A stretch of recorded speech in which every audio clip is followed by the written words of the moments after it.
If you've been on YouTube in the past decade, then there's a good chance you've heard of Markiplier. Hi! My name's Markiplier, and I'm here to teach you how to smash a bottle against your head! We even covered him in our previous video talking about Unus Annus. But boy oh boy, he can't stay out the spotlight, can he? As he recently released a teaser trailer for his horror film Iron Lung that got the internet ablaze.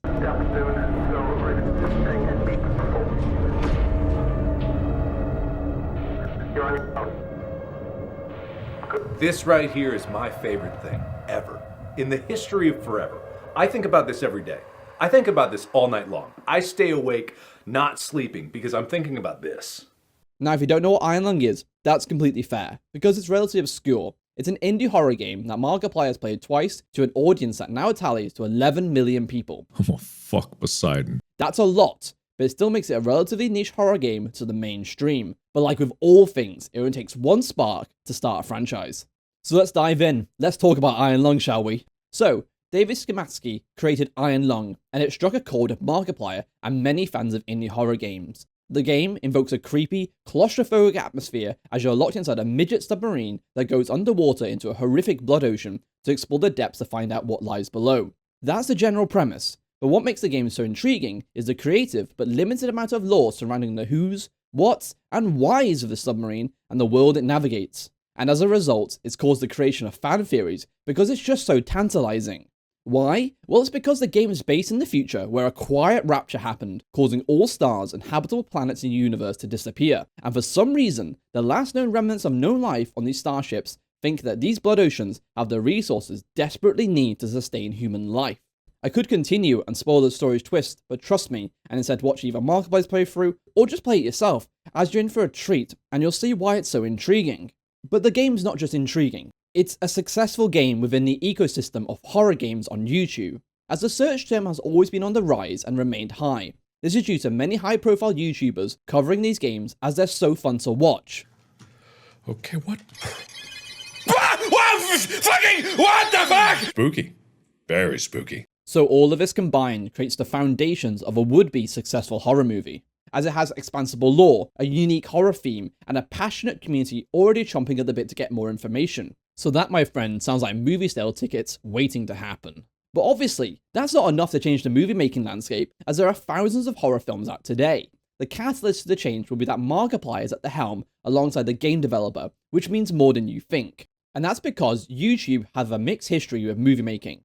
YouTube, as you know, is a platform where many content creators spread their wings and create what they want. It's also, however, a place where you're constantly having to negotiate with the algorithm.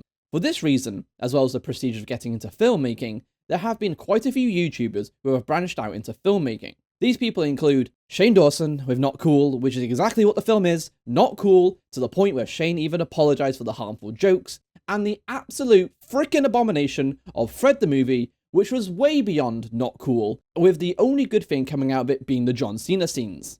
I'm a good singer? No! Ow! However, guys, it's not all bad, as other YouTubers have directed critically acclaimed films. These people include Dan Trachtenberg, David F. Sandberg, Bo Burnham, and Dave McCary, who have made films you may have seen such as 10 Cloverfield Lane, Lights Out, 8th Grade, and Brigsby Bear. These films from these directors are watchable proof that YouTubers can create content that goes onto the big screen successfully. And they weren't just one-hit wonders. Dan went on to direct Prey, David went on to direct Shazam, and Bo Burnham produced the art piece on the pandemic era with Inside.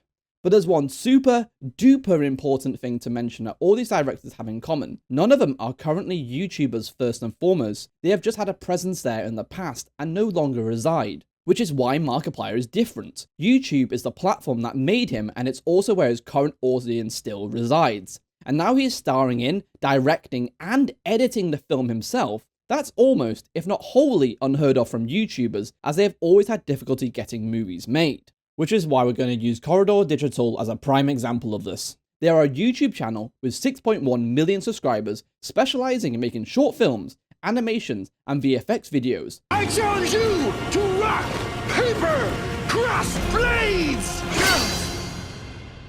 They have the skills and a sufficiently large audience to make a feature film that would get watched, which is exactly what they tried to do. They first made Rush, written as a licensed feature film of Battlefield the video game. It sadly got turned into a web series due to executive decisions, and then they lost their license. This series wound up getting put on Go90, which is a defunct video platform by Horizon. Does anyone even remember that, guys? Nope. Exactly. They then tried to make a YouTube Red series called Lifeline, but their casting choices are wholly taken away from them, and it was also a union film, marred in red tape, and according to them, a pain in the ass to navigate. Effectively, like, slowly try to tell everybody what we want them to yeah, do, like versus just doing it ourselves. like almost half-assedly, because like there are so many moving parts on the set, and there are so many, frankly, attitudes. It was like a bunch of like, I mean, there was great people on that set who were incredibly talented, but for them to work on a YouTube original series, many of them, including actors and crew, definitely had this. There was this aura that this project was below them. And as a result, Corridor Digital made something that wasn't really them. Like, it may have had flavors, but it wasn't a Corridor Digital product through and through. Which is exactly what a content creator doesn't want. They don't want to make content that's not them. And when they attempted to create a horror film, just like Markiplier, with some high-level producers, they got so far until they were hit with the largest But actually, let's rewrite your script from the ground up to fit a really conventional horror movie that we can sell internationally. And then we also want to make sure that you guys have about half the money that we discussed making it for. We're like, well, okay, so they had to do what they really didn't want to do, and that was giving up on making films within the current system. Instead, they have dedicated their time and effort to their subscription-based website that fans of Corridor Digital can sign up to support and get more content than YouTube.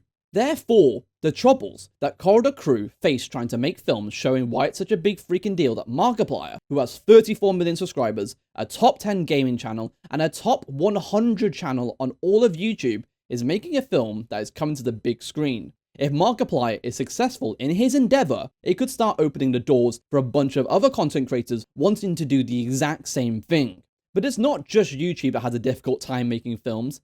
Filmmakers have a difficult time making films. As we all know, films go through many changes from a film director, producer, editors, and even the investors before it comes to the big screen. You can see executive meddling in everything, from the mustache cut of Justice League, the millions of copies of Star Wars, to the Disney cut of Alien. But all of that is trivial when it comes down to video game movies, because they tend to have it even worse. Take the popular video game horror series Five Nights at Freddy's. The film adaptation has been sitting in development hell since 2015. But within that time, they've had multiple directors change, screenwriter issues, and even to the point where the developer themselves have had issues getting the story right. Plus, they don't even have MatPat on their team. And I know that last part might seem facetious based on my previous video, but it's no joke. He's made a career out of analysing that game series and has a huge following online. So not including him in the process is really wrong. So when we go to sit down to watch an IP-based film or TV show that we're very invested in the lore about, and it's just wrong, it upsets the fans and just proves that the problems are with management. But when management is not in the way, and you get a team of only 5 people to come together to do the VFXs of Everything Everywhere all at once, they end up making one of the most visualizing appealing movies of 2022. We ended up having almost 500 visual effects shots, but we did that with mostly just 5 people, which is kind of unheard of. You look at any modern movie and you look at the visual effects credits, and it just goes forever. I gotta tell you, it was perfect. Perfect. Everything, down to the last minute details. So what does this have to do with YouTube? Well, it has 2.51 billion monthly active users in 2023, with over 500 hours of video are uploaded to YouTube every minute. That makes it a very competitive space that can be very lucrative if you market yourself correctly with the content you create. And as we know with YouTubers, is that they normally start on their own or with a friend. They need to be consistent with their uploads and deliver good enough quality to attract and maintain subscribers, which is even more of a challenge.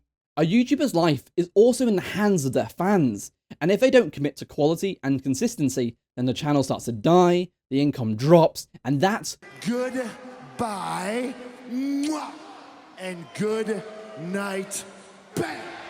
But that's the grind of YouTube. It's hard, but if you stick it out, it can ultimately be rewarding. So cut to Markiplier, and you can see the success of a 10-year YouTube veteran who's made over 5,000 videos playing horror games and casually breaking the internet of Unus, Arnus, and Markiplier in space. Which brings us back around to talk about Iron Lung, specifically the full cast and crew. A lot of these people who are working on Iron Lung have worked in Markiplier in the past, which is great news. And from his most recent update, this is what Markiplier has to say about Iron Lung. I am incredibly proud of what we are making here. I still have to edit it. There's still post-production. There's still time in between now and when it finally gets released.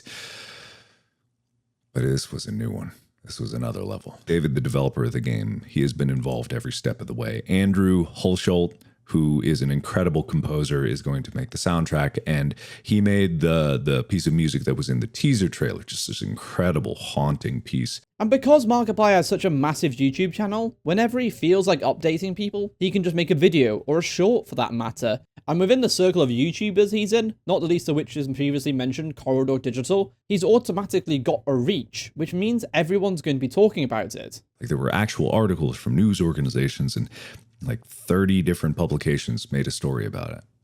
And it got to the top of the movies subreddit. Like, it was talked about. But a big question I want to ask is, what could the impact of Iron Lung do to the horror industry?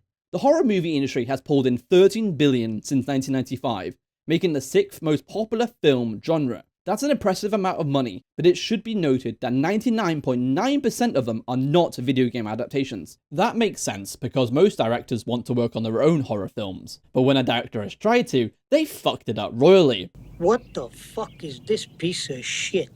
But as we've seen over the years, video game movies have got a renaissance. Super Mario Bros. The movie and Sonic the Hedgehog 1 and 2 are all sitting above 60% on Rotten Tomato. But despite this being so great, horror film video game adaptations have been left for dead, and for good reason too. Why would anyone attempt to make one when you've seen the results previously?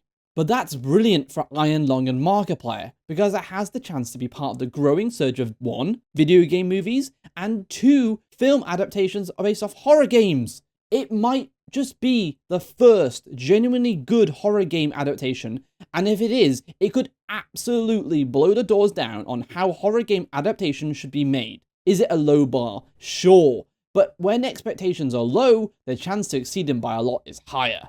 And because Iron Lung found its popularity on YouTube, it could put horror game movie adaptations back on the map, but also turn YouTube into a starting ground for aspiring filmmakers. We've seen it with Justin Bieber in the music industry, so why can't we do it with the film industry? There is a staggering amount of talent on YouTube today that could make an absolute impact on movies today.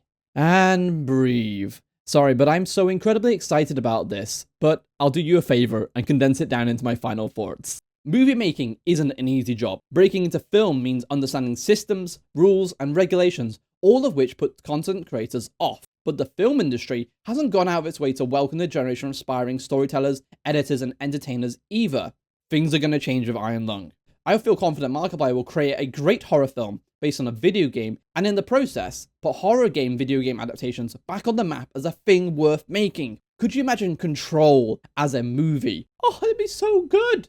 His success will also show content creators, movie directors, and cinema fans that your content can be made outside of the realms of Hollywood and major film studios. It will show you that you don't need to make a cash grab, and you don't need top-tier celebrities to sell tickets. Or at least that's my hope. I want to see so many more movies made out of the standard film studio system, because boy, there's a lot of talent out there, and it deserves to be seen. And if you liked that video, then smash your brain into that subscribe button and make sure to tickle the bell before you go. And if you're still listening, then check out one of our other videos somewhere on the screen. And if none of those take your fancy, go check out our blog at Weird Marketing Tales. It's got loads of weird stuff.